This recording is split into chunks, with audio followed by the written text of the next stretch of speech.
Welcome to Never Again is Now, a podcast about anti-Semitism. Today we talk with a young German on speaking up against anti-Semitism that was expressed to him by an Uber driver in Chicago, and how important education is for addressing anti-Semitism. I'm Evelyn Marcus, and in addition to being a psychologist, I am featured in the documentary about anti-Semitism, Never Again is Now. I am a Dutch Jew and a daughter of Holocaust survivors. In 2006, I immigrated to the United States because of the rising anti-Semitism in Europe. I am Phyllis Zimbler Miller. I'm the founder of the free nonfiction Holocaust theater project, The Edge of the Wedge, which has also been professionally translated into German, although I'm not going to try and say the correct title in German. It translates into Steps into the Abyss. I was born in the Midwest. I grew up in a small town outside Chicago, Elgin, Illinois, which was not a Holocaust Jewish community. It was a community of Jews whose parents and grandparents had fled the Tsar and other pogroms in Russia. And yet, in September 1970, my U.S. Army officer husband and I found ourselves stationed in Munich, Germany, and it changed our lives forever. Karlo Wieseler is a 19-year-old from Cologne, Germany, who is an intern at the Illinois Holocaust Museum. He's a representative of the Action Reconciliation Service for Peace, a German organization that focuses on reconciliation with the groups affected by the Holocaust. Karlo first got in touch with the museum when he wrote an important school paper in his bilingual history class. For the report, he did several Zoom interviews with the German Jewish Holocaust survivor Rolf Rehbock. It's an honor to have you here, Karlo, that you took the time to be on our show. Thank you for that. It's an honor to be invited. Thank you so much. I really appreciate it. I get to ask the first question today. The organization that sent you is the Action Reconciliation Service for Peace. How many volunteers participate each year? And where do these volunteers serve? And what do you do? I mean, what do you do at the Illinois Holocaust Museum, and what do others do at other places? Right. So overall, Action Reconciliation Service for Peace sends roughly 165 students every year. Not students, volunteers every year. Currently, they're a little less because of the war in Ukraine. So we don't send any volunteers to Ukraine or Belarus, for example, and of course not to Russia as well. Generally, we're more focused on Eastern Europe, though, because Germany did hurt them a lot more than Western Europe. And we go to 9 different countries currently. Again, not included Russia, Ukraine, and Belarus. The USA, Israel, and then some other European countries. And as you said, originally, we were only focused on reconciliation towards all people and organizations that were hurt by the Holocaust and by the Germans during World War II. It shifted a little. Now we're still doing a lot of work with Jewish organizations. We have one volunteer in Chicago. She's working at the Jewish Elderly Home in Uptown Chicago. Me and another volunteer work at the Holocaust Museum, but we also have 2 volunteers who work for Cradles to Crayons, just helping generally underprivileged people, people who are hit by poverty, for example. We also have many volunteers that work at a food bank. So generally underprivileged people. And what do you do at the Illinois Holocaust Museum as an intern? Right. So my main task is to get the student groups in that come to the museum for field trips. So we give them headphones, we make sure they get their receivers, and the docents, the tour guides, get microphones and transmitters so everyone can hear each other, because sometimes it does get a little crowded in the exhibition. So it really helps if the students have headphones and the docents don't have to scream. And then there are many other tasks that I do, like smaller tasks. One thing, of course, is translating, because I'm German. And although the language that they used back then is very different and full of euphemisms, for example, I spend half the time on dictionaries online. That is definitely a big part of what I'm doing. Another thing would be we have an online tour that we're currently working on about Jewish women during the Holocaust, which for me was very, very interesting because in class we never discussed, for example, the roles couriers had, couriers between the concentration camps and the ghettos, transferring information. They were mostly women, and I didn't know that. And generally things like that, like Rosa Roberta. Yeah, it's really interesting. And Yes. Karlo, are you doing something explicit about reconciliation in your role at the museum, or is it just the fact that you, as a German citizen, young citizen, work in a Holocaust museum in the US? Is that in itself an act of reconciliation, you think? Yeah, I would say this is the act of reconciliation. I'm not really doing anything else focused on reconciliation, but being here. So I do talk to survivors a lot, and I've even heard from some people that the interns here really helped them to get rid of hate that they didn't realize they still had, realizing that Germans nowadays are not equal to the Germans in 1945. So I guess the work here is the reconciliation that we're doing. Okay. How did meeting the Holocaust survivor, Ralph Reebok, change your perspective on the Holocaust? Yeah, definitely there was a big change. So I knew all the facts. I had read books about the Holocaust. For a 16-year-old, I was really invested. But knowing all these facts, knowing that 6 million people died, 6 million Jewish people died during the Holocaust, that you know that and you see that as a grim statistic, but it's easy to just view that as numbers. But then when you meet someone that was supposed to be part of this grim statistic, that was supposed to not exist if the Nazis had completely succeeded, really changes this perspective. You realize his grandchildren wouldn't be there, his children wouldn't be there. The world wouldn't be as good without him. And so that, yeah, that really changes it when you realize behind these numbers, there's a family, there's an individual person with hobbies, with interests, with friends. That changes it completely. Yeah. So it definitely. From a statistic, it becomes a human being. Yes, exactly. Yeah. Trying to. And did this experience of meeting him also make you decide to work in the Holocaust Museum? Yeah, for sure. Meeting with him was definitely the point where it was like more people need to understand that these 6 million were real people, and more people need to have the chance to talk to a survivor. That school paper I wrote, my conclusion was we need to invite more survivors to German schools because we do have them in Germany. In the USA, there are more because, of course, the survivors would not like to stay in Germany after the war. But even second generation speakers, we have that a lot at the museum, people who talk about their parents. Even that is really interesting and way more touching because you know that person had connections. So yeah, that definitely inspired me to come here and give other children the same experiences that I had. And especially in the face of the rising anti-Semitism, even back then, that really was my point where I was like, okay, now I need to do this. I need to help prevent anti-Semitism, and this is hard, and I think everyone should. So came here definitely also because of him. Karlo, what generation are you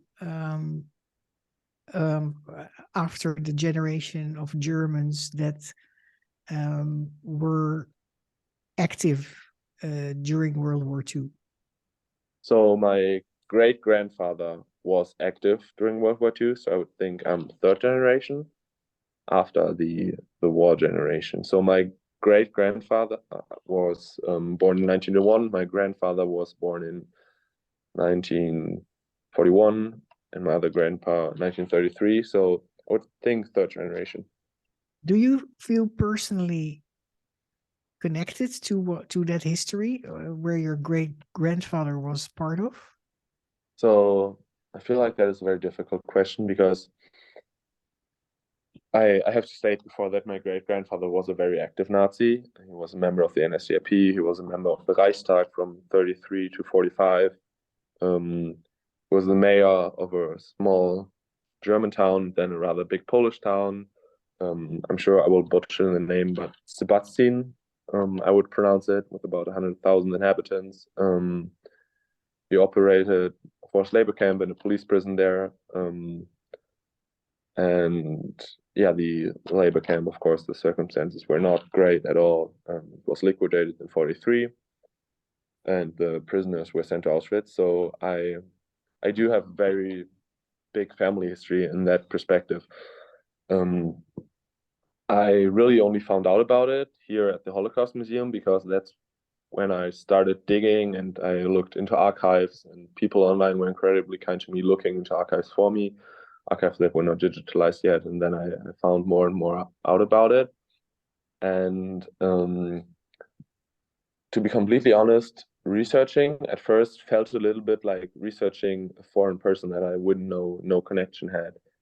More like searching just another Nazi. But when you listen to survivor testimonies of people who were in that labor camp, which I did for about 3 hours, I listened to that. That really changes it. You realize, okay, people were systematically beaten, and my great-grandfather was the mayor of that town. He might not control the whole labor camp, but he could have stopped it at any given moment. People were hanged in there, and he didn't stop that. And then, of course, the liquidation to Auschwitz ends with the death of most of them. And yeah, you definitely feel connected to it. I feel deeply disgusted towards that part of my heritage, and I don't feel connected to that person at all. But I do, of course, accept it as my heritage. It is in my family history, and I feel like it's important to talk about it. Every story needs to be told. But yeah, I don't like. I would say I don't particularly feel guilty for it. It's not that I feel guilty because it is. I didn't do it, but I think the least I can do is now try to prevent anything from like that from ever happening again. That's amazing. I'm happy you don't feel guilty, and I think it's amazing that you in your generation still take responsibility to prevent any. We need to. Yeah. Let's go to some. Our show is called Never Again Is Now for that reason. Yeah. Yes. Let's go to something more recent. I heard Karlo speak in person in January with a group of students from South Elgin High School, and we were all very impressed with what he said. But he started by telling us something that recently happened to him with the Uber driver in Chicago, and I would like him to share that experience, how he felt and what he did during that experience. Karlo? Yes, of course. So, but now more than a couple of weeks ago, I missed my train to work, and then, well, I called Uber, my last resort. The Uber came, and we started talking, and I started to talk about my work. He started to talk about his work, and then when he realized that I work in the Illinois Holocaust Museum, he started denying the Holocaust. He told me that the Holocaust wasn't real, that was a good thing, and that the Jewish elites were still controlling the government. And he was doing that while driving through Skokie, pointing at people with kippas on, which I was speechless, and well, I was appalled. So I asked him to repeat himself because English is not my first language. English wasn't his first language. He was from Eritrea, I'm from Germany. So, but he kept repeating these lies, these conspiracy theories, and I tried to convince him, tried to reason with him. Didn't work. And then he dropped me off at the museum, and I was left speechless. Honestly, I was left frustrated in myself not being able to convince him, because if I can't, who can? If I work at the Holocaust Museum. So it was really a transformative experience because I lived in a bubble before. I had never encountered a Holocaust denier at all, not in Germany, not here. I saw that in the news that Holocaust deniers were on the rise. And then I did a little more research into that and decided to include that in my speech because I realized this was no singular encounter. This was rather something that stood for the rising anti-Semitism in America, for the rising hate crimes, for really everything. This anti-Semitic development in America, which shocked me, but also motivated me to do my work even more. And having said that, I couldn't convince him. In the end, I did get him to promise me to come to the museum, That's which I great. think is important. I couldn't convince him of his opinion, but then again, we were only together for like 15 minutes. So I just hope he comes to the museum and changes his mind, because that's the place where you would do something like that. Speaking with the survivor and telling them that the Holocaust wasn't real, I don't think that's as easy as telling some 19-year-old kid in your car that the Holocaust wasn't real. I think that's a victory, Karlo, that you made him promise to come to the museum after your experience of not being able to convince him yourself that the Holocaust really happened. Yeah, I agree. I consider that in the end, I consider that a small step again in the right direction. Yes. What did you say to him in your conversation with him when you tried to convince him? So, right, he said Holocaust wasn't real, was a good thing. Europe would be better with the Holocaust than without it.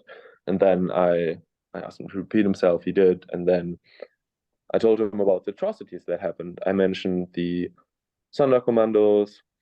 I mentioned how people got shot in Russia, how Auschwitz was in fact real, and the memorial site is still up. And in all honesty, I don't think someone ever told him that. No one ever told him that the Holocaust wasn't real. I think his group of friends, no one ever considered the Holocaust to be actually real.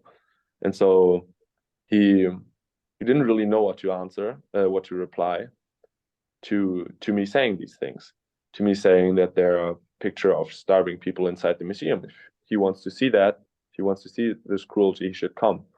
So I just try to reason with him and be very friendly, because blocking someone's opinions off is, even though his opinion is completely wrong, like factual, it's not an opinion, it's a lie.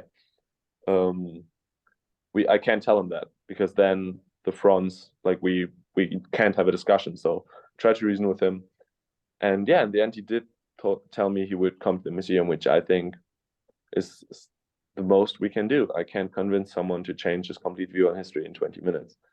But yeah, like he seemed surprised. You mean surprised at how well thought out your answers were? Yeah, and surprised that someone would actually know things about it and could point out certain historical events that did happen. Because saying the Holocaust isn't real is easier than saying, okay, Auschwitz wasn't real. The systematic shooting of Russian Jews wasn't real. Things like that are harder to say. Yes, I think you've just demonstrated for our listeners really what we're hoping with our podcast will happen, that all of us, including Evelyn and myself, will learn how to answer such statements instead of getting either horrified or angry, that we need to educate. I know Holocaust educators call this a teachable moment, and you were fabulous. I mean, you did exactly what we hope all of us can learn to do in these situations. Yes, first of all, you didn't just say nothing. No, you said a lot of things to him. You spoke up. Secondly, you broke down for him the abstract concept of the Holocaust into actual things that happened during the Holocaust. Mass murders, and gassing, and shooting of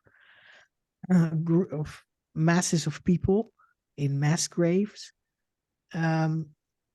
So you broke it down. You broke the Holocaust down into the atrocities that actually happened, and then you may not have convinced him, but you put, and that's, I think, a big lesson for all of us. You put a question mark in his head. did it really not happen? Was it really good for Europe if it happens? So you put a question with what you said to him, you put a question mark in his head. And I think that's more important than convincing somebody right away. I think that that's very hard to convince somebody who has certain concepts in his head, to convince him right away. But to put a question mark in his head is very important, because then the person will often investigate himself what the truth is. And you maybe start with it. Yeah. Well said. The abstract of the Holocaust is hard to grasp, but these certain events. I was going to ask you about your great-grandfather, but that was a member of the Nazi Party. But since that question's already been discussed, let's talk about your other great-grandfather who was a bystander, because I think what you told the students that I was visiting with about him was also very important. Yeah, so I talked about both of them, so the persecutor and the bystander, because there are lessons to be learned from the persecutor, of course. But there are even more lessons to be learned from the bystanders, because there were way more bystanders.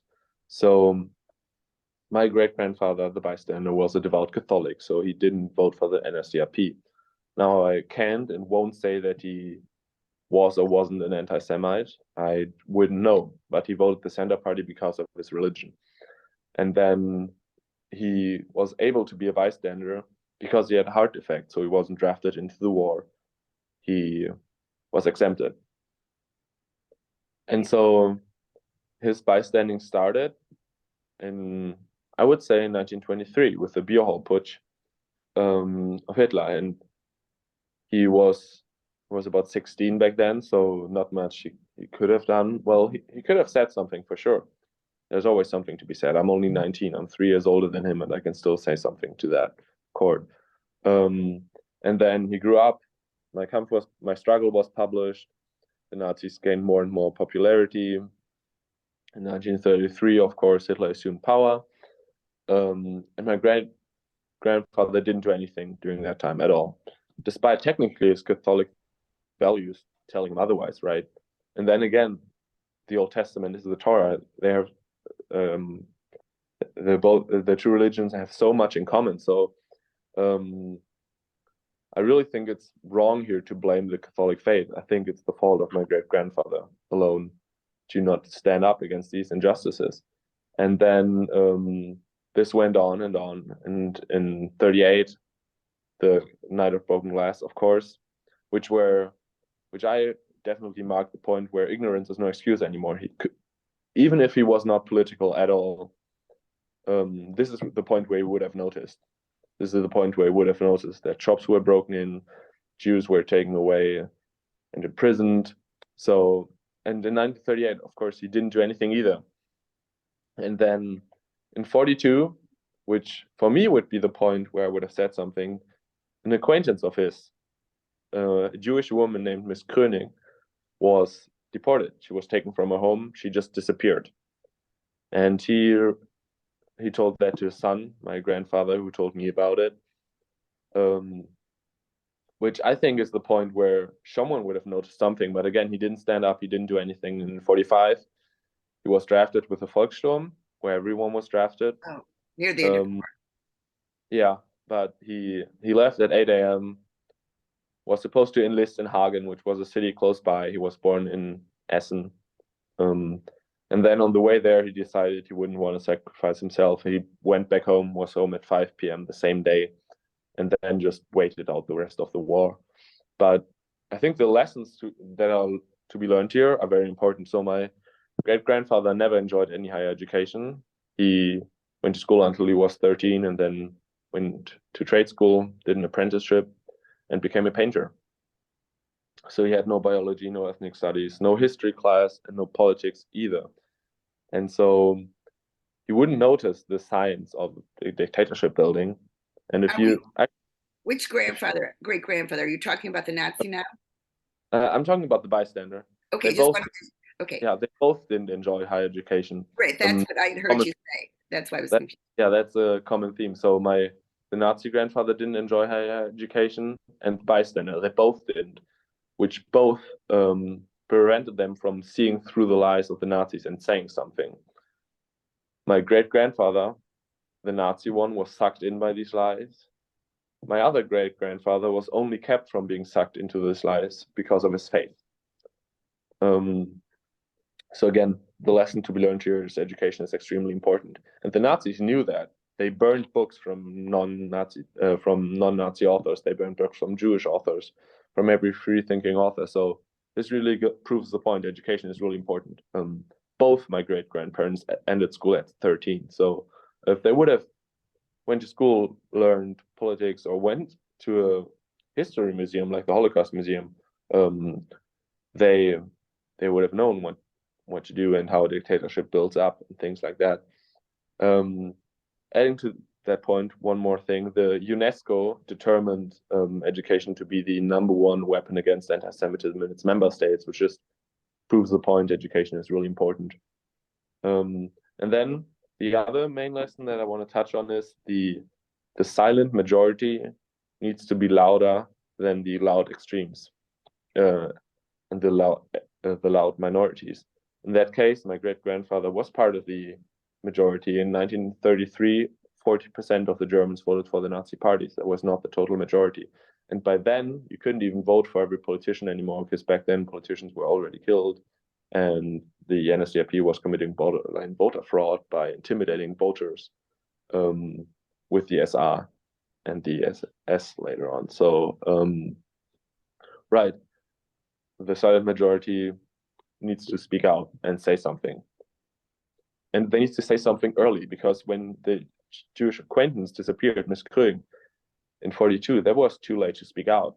My great-grandfather already lived in fear of the Nazis, but if he would have said something when Mein Kampf was published, or back then, he could have said something, used his privilege of free speech, and that we need to use that. We need to protect democracy with that privilege of free speech. And these direct attacks on democracy that have been happening in the USA need to be stopped, and they need to be stopped soon, very soon.